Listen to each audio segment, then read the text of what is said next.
basically three types of saw blades. There's a notched rim here. Each of these blades has got diamond grit on the outside perimeter of it. Sometimes it's a little bit, sometimes it's wide, maybe up to 1/2 inch. And the thickness that they put on the blade and the thickness of the blade itself, the material, depends on what you do with it. A small blade, like a 6-inch or a 4-inch trim saw, you can get that down to maybe 20 thousandths of an inch thick or thinner for the actual blade. The grit on there may not be much wider than what the thickness of that blade is. So if you use that trim saw, you can put a little too much pressure on there and you can see that blade just go like that. It's going to look like it's going to fold up and sling off of there. So you have to back off of it. So you get into a bigger saw blade, like the 8, 10 inch, stuff like that. These are a lot stiffer material. But you can still force too much and that blade's going to tweak and it's going to make noise and you know to back off. This is a notched rim here. This one has notches all the way around it. This is a centered here. S-I-N-T-E-R-D. Those blades have a continuous rim, or they may have, you know, little gaps in between it. They may even have a line cut down through here. It's a relief line. That's to help the blade in cooling. It's, all these notches and stuff are made for getting your debris out of the cut so it doesn't gum up. You need to flush that out from whatever material you're using for your cutting fluid, whether it be water, oil, or some kind of special product. The last blade, this big one here, that is actually to be used on a power saw for cutting concrete and rebar. You can mount it on a lapidary machine if it'll fit, but it's going to cut really rough. It's going to cut very aggressive. I use this when I'm just hacking and whacking pieces like septaria nodules. They're soft and I want to get through them quick because I've got a bunch of them and I want to see what's inside it. Works very good for that. These other two are made to cut slower, automatic feed, self-feed. You know, whether it's got a screw drive on it or you have a weight hanging off the back of your saw that's actually going to keep constant pressure and you're only using a couple of pounds on there. But it keeps constant force on that saw blade into that piece of material you're cutting. So these two cut very, very well, very smooth. This one cuts very rough. And because of the RPM of it, it may vibrate a little bit. It may jump around. Because those, or the ones I've had so far, are not exactly very true. They will vibrate because they're out just a fraction of an inch. So the blade's actually going in and out like that because it has basically a high spot on it. And there's no way to get rid of that unless you cut some of the diamonds off and put it in a lathe and cut it smooth. These are a lot more balanced. Very smooth cutting. I've got a couple pieces up here that I have cut and you think it might be polished because it's so smooth. That brings me to another part with the blades. When you set up a blade on a machine, no matter what it is, if it's a blade you're setting up, you need to check that blade for being true. Being true meaning the outside edge of it, you have to put something up there and turn that blade, make sure it's not out of whack, that it's going to jump out like I was just talking about. And then you have to check that blade to make sure it doesn't have a wobble in it. Because these blades can get damaged and can get bent from the manufacturing process or handling. Drop it or something like that. May have a high spot because of diamond on it. Now they are checked for quality, but sometimes it does happen. I've had to go back and readjust my blades quite a few times, and it does take a little bit of tinkering and hammering with a block, things like that. And then they will cut true. If not, you will hear the saw blade. Like if you've got a big saw and it's got a cover you put down on it, you can hear that blade as it touches the material. It may go zoo, zoo, zoo, zoo, zoo, zoo, zoo, or it may just have, you know, just a steady ring out. Well, the noise that it's going to make is going to tell you if that blade is true or not. Because as it's cutting in, if it has a high spot on the leading edge, on this part here, if it's a high spot, it's going to make contact and it's going to back off and make contact. Back and forth like that. Basically like an out-around tire on your car. That spot's going to make it, and that's what's going to wear, and you'll have to do a lot of cutting probably to get that wore down and going away. Or the side of the blade may be touching because it's got a wobble in it. It's just going to be bouncing. And then that's when you need to stop, because that's the only spot that's actually cutting as it goes around. So instead of having the full blade cutting like it's supposed to, you may be only having a quarter of the blade or an inch of the blade touching until it gets so far in there and gets more pressure on it, and then it'll find its own path a little bit. So if it's too much pressure on there, like I said, it can cause problems and maybe jam up your saw. I've seen that happen to people. So like I said, the notches in it are made for cooling and getting debris out. And that's what these are. So when you're hogging something down in concrete, cutting a rebar, you need a lot of coolant down there to cool that steel off in the blade. So it does not shatter, because you can get a blade if it gets too hot. It'll lose its properties in there for steel, and it can shatter just like a brake drum or something on a car, if you've ever heard of that. Okay, tumbling grit. Tumbling grit comes in all kinds of, just all kinds. You don't have to have aluminum oxide, polishing stuff. You can get cerium oxide, aluminum oxide. There's lots of stuff on the market. You have to do your research for what you're cutting, what you're grinding, any of that stuff, as far as what blade you need for cutting, the grit, how wide. Oh, let me back up. Dealing with the blades, I was talking about the grit on the outside edge of it. When you get a blade, you will need to look at the kerf on it, K-E-R-F. The kerf is the actual cut that blade takes out of that rock. So if you have something that's very expensive or that you want to save, you don't need to get a real thick blade, like the concrete cutting blade.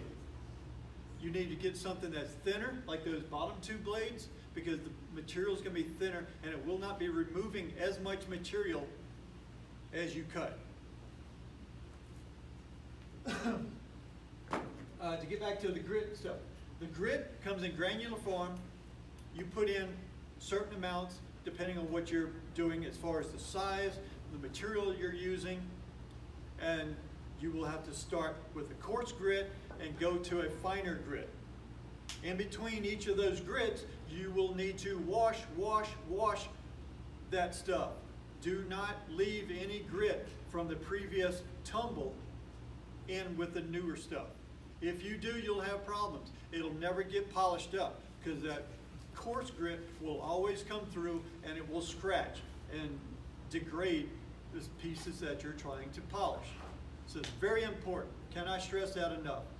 Wash the stuff off, each piece by hand if you have to, with a pressure washer, a gun, something to get that out. Because it only takes a little bit that's lodged up in the corners, into a little vug or something to mess you up. With the grits, you put them in there, they tumble around, you make the slurry. You can put an additive in there, something called media. The media does several things. You can get the media in different types of stuff. Most common one is ceramic stones. Come in various shapes for whatever you're cutting. It can be diamond shaped, cylindrical, it can be flat disc, or just look like little tiny triangles. That stuff has grit embedded in it. So you need to make sure the stuff is equal to what you've got in there as far as a grit.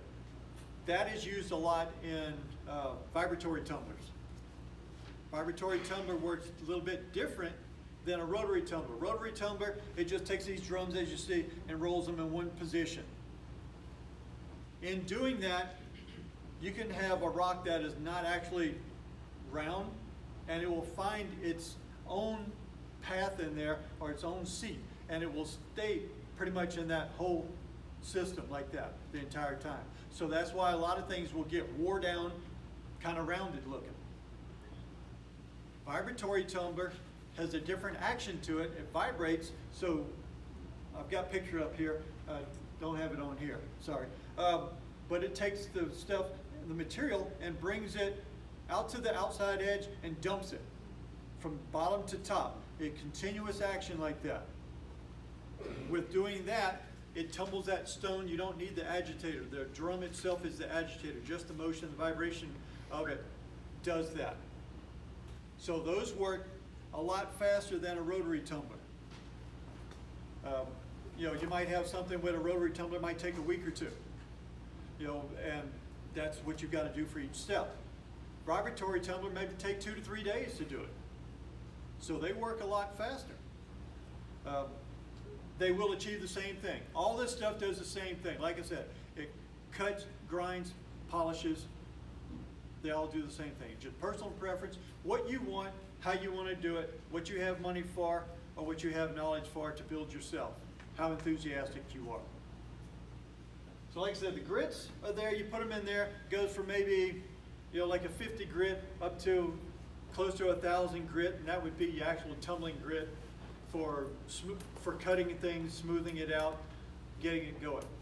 The higher numbers you get, the smoother the grit is going to be.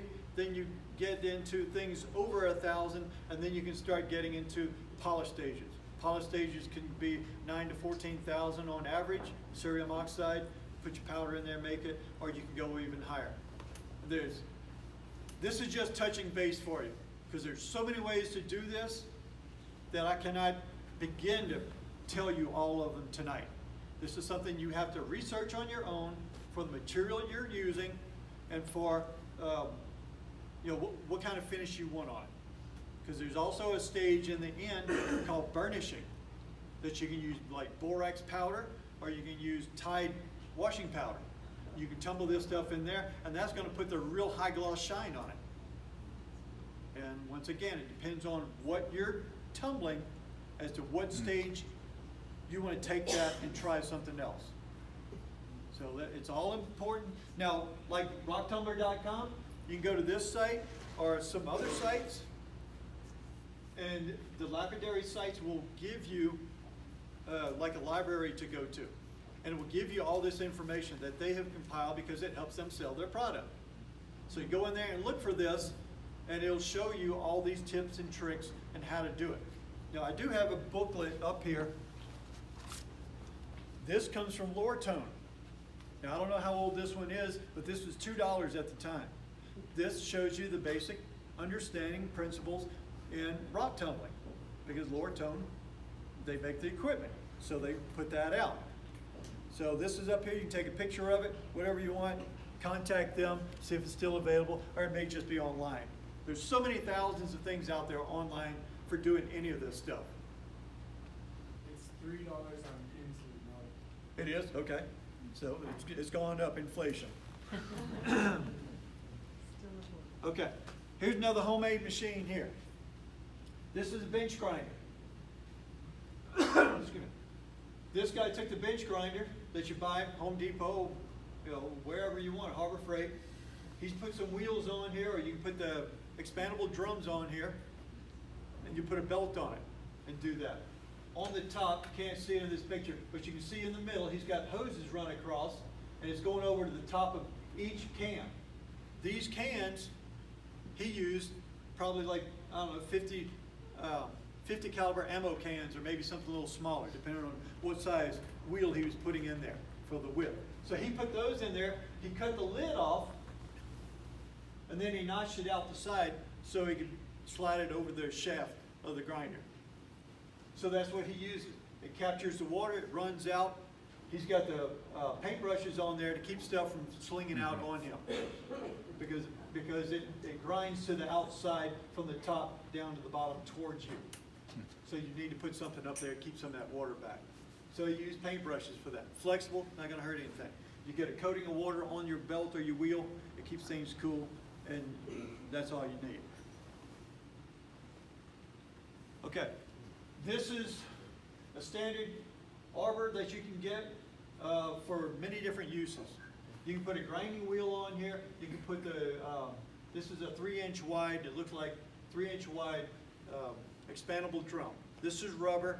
and it has basically fingers in it with an outside edge over it. But the fingers, or the slots in it, are angled in one direction, all the way around that. What that does, centrifugal force, you turn it on, it slings it out, tightens it up on the belt, keeps it in position. So these, I use the heck out of these. The belts are cheap. You gotta be careful when you use them so you don't put a sharp edge on the belt, because you can damage it and knock the grit off of it. Sometimes you go through these real quick. Sometimes it may last quite a while, depending on what you're cutting. You're gonna hear me say that a lot. This unit, you can put the hard wheels on here, you can put soft wheels, steel wheels, whatever you want. Put the box around it like the last picture. You just have to watch your speed on this.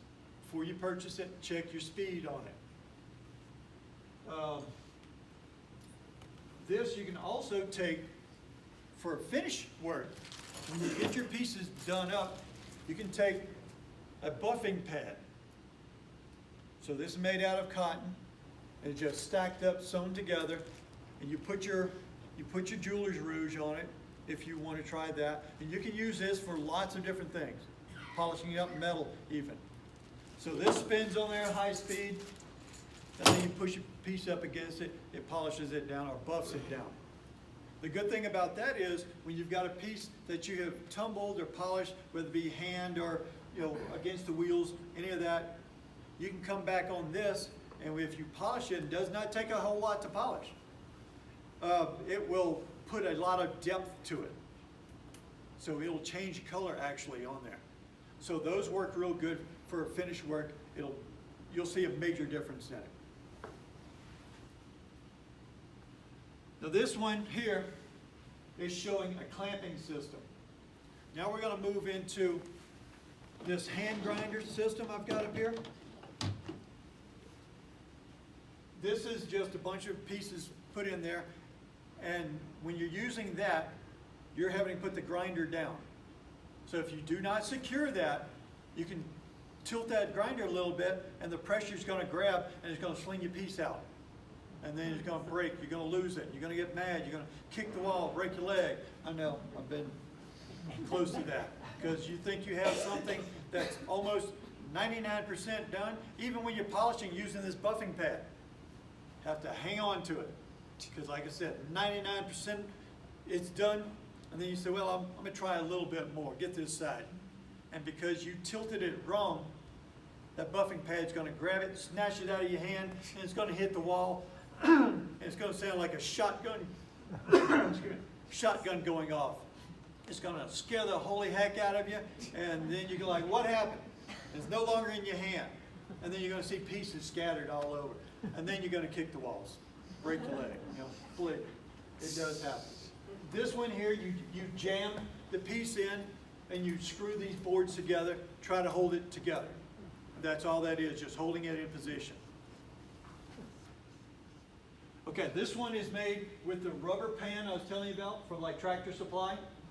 Motor from underneath, got the flat lap on there. Rubber pan, he was actually using a piece for piping to go on there. It's a flange that you mount to the wall, and then you can screw a pipe into it. Well, he put a nipple on there so tall for the depth of water he wanted before it ran out of the drain. That kept the water from going down on top of his motor. So that one's pretty good. He had made several other machines.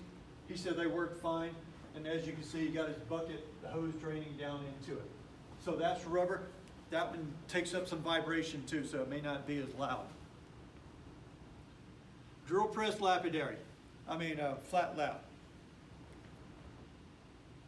The flat laps that I've all seen commercially are driven from underneath or maybe from the side, like I said, at an angle a little bit. This flat lap and the drill press flat lap will do the same thing. The only difference is this drill press flat lap is driven from above, not from underneath. These are set up so you can have the top open so you can work, nothing to interfere. This being homemade, it can be driven from the top, but you're still using the same amount of space on your disc. So in doing this, drill press flat lap, go to the hardware store, you buy a big bolt that goes down into, hopefully y'all can see this, if not you'll see it afterwards. You mount this disc onto a bolt. It does not need to be very long. It needs to be big enough to go in there, maybe 4 inches long.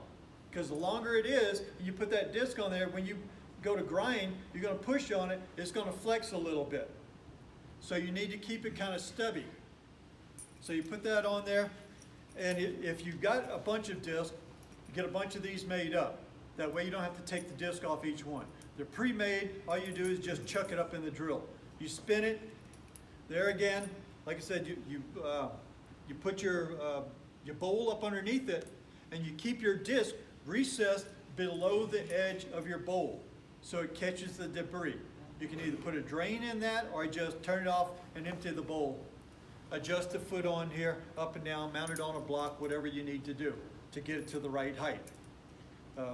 This is very easy to do. You can buy a drill press online, maybe 80 bucks, Harbor Freight or some other place. It's all speed control, so you can slow it down whatever you need to. But that disc is doing the same thing as a commercial unit here. And it saves you a lot of money. Like I said, you can have this set up and get started with it, 150 bucks, 160, and that's going to be a pack of discs, the bolts, the drill press, and some kind of a water tank. A water tank can be pretty much anything that will hold water. You can put something in there, maybe even a valve stem for a tire.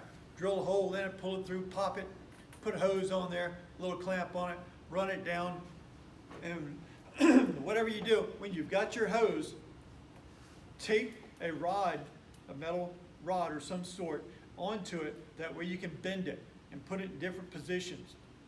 And the hose itself will not just flop around. So that way it'll stick out and drip where you want it to. Okay, there's the book there. All right, I got rid of all my big saws, my slab saws, because I wasn't cutting slabs all the time. Chuck it up and let it go.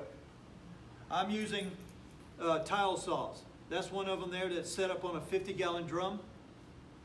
Let me see that touch screen. No. So that's set up on a 55-gallon drum. Get rid of this one now. Oh, okay. That's set up on a 55-gallon drum, so the water goes continuous. I don't have to keep filling it up. That is the right height for what I need. So that tile saw, instead of having the pan up underneath it, I just pulled it out, and as I'm cutting, it drains back into the drum. The material I have up underneath it is 2 different types of screening cloth. So it will catch the material that's being cut, and it falls down. So it doesn't go in the bottom of the drum, the big chunks, and fills it up. That's the only reason I've got that under there. Makes it a little easier for me. Here's my other saw here. This is an old Harbor Freight, probably 15 years old. Works great. And that is a very rough cut saw blade. As you can see the notches in it. Yep. Because I had cut close to 50 septaria nodules, and I polished those up in some other pieces. So I had 100 pieces that I polished up in 4 days with this hand grinder, up to from 50 grit to 6,000 grit. This is my old flat lap machine here. All of them get well used. This is an old Craftsman. Yes, Craftsman Tools, Sears, used to sell all this kind of stuff back in the day. This is probably from the 50s or 60s. So I built a box, put a motor to it. I've had it now for 7 years, I think. So it works great. This is my homemade tumbler that I have here. This is a very easy setup to build. This particular unit will accept various sizes of drums at once. It's very slow RPM. I think the 9-inch drum is like 124 RPM, and then the smaller drums maybe a little more. So like I said, this works great. It's nice and quiet. I can put multi-drums on it, different materials, and you don't have to worry about changing stuff out. Just throw it on there and let it go. This is one of my bigger drums here. That's 9 inches in diameter, but that's a metal drum. And see the shape of that one? It has the flats on it. Well, the inside of that drum is not round. It's made like that, but it has a rubber liner vulcanized into it, but it has the corners in it just like that you need for tumbling the stuff, scattering it. This is the flat lap. Like I was telling you, you put a pan up underneath it, and you have the pan up high enough to where it catches the debris slinging off of it. Anything can be used. Now, depending on what size drill press you have, will limit you to what size disc you can put on there, 6 or 8 inch. Because if you get a big floor model drill press that you have in a workshop, maybe go with an 8 or a 10 inch. But it depends on the on the distance you have from your actual drill chuck to the shaft of the post that's holding this machine up. So you have to be able to get a pan in there or the disc, and then have room for the pan under it. So that's about the only thing that's going to limit you. Okay, and there's a gravity-fed water system to go on this. I use that on another grinder I've got that I don't use anymore. But that's just gravity feed, gas tank, it runs down, and you control it with the little valve on the end of it. Okay, this is a piece of material I showed you a few minutes ago, the fluorite. Oh, let me go back. See, that's nice and bright. That's the same thing I had up here a while ago, same flashlight. Same material. Here's a block of petrified wood that I had. And I know the pictures aren't so great up there, but they were on this table. This is dinosaur bone I just polished up when I was doing all that other work, put a nice gloss to it. This is some Gertite that we had on our last field trip. So I was able to polish it up using the hand grinder down here, the face of it. And I've got all these pieces up here on the table for you to look at. More Gertite with hematite banding. Oh, I guess that's the last one now. Okay, hopefully I have expressed to you my desire. You know, I get into this stuff. I want to see what's inside it. Let me try to turn these on.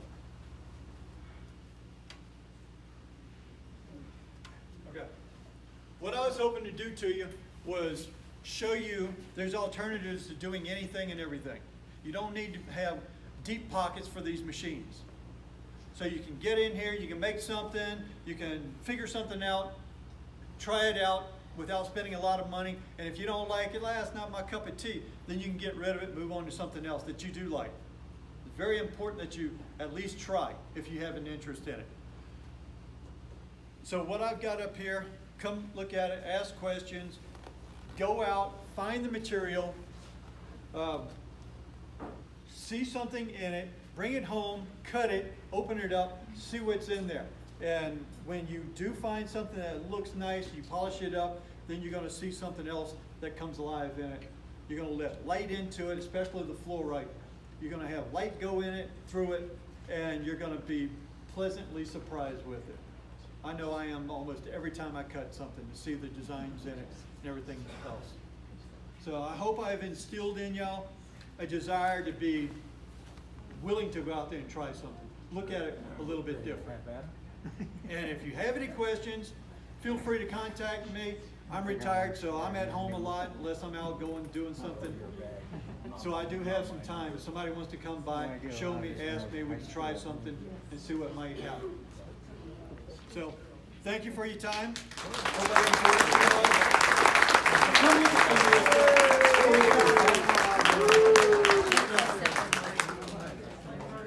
Thank you everyone for coming. It's pretty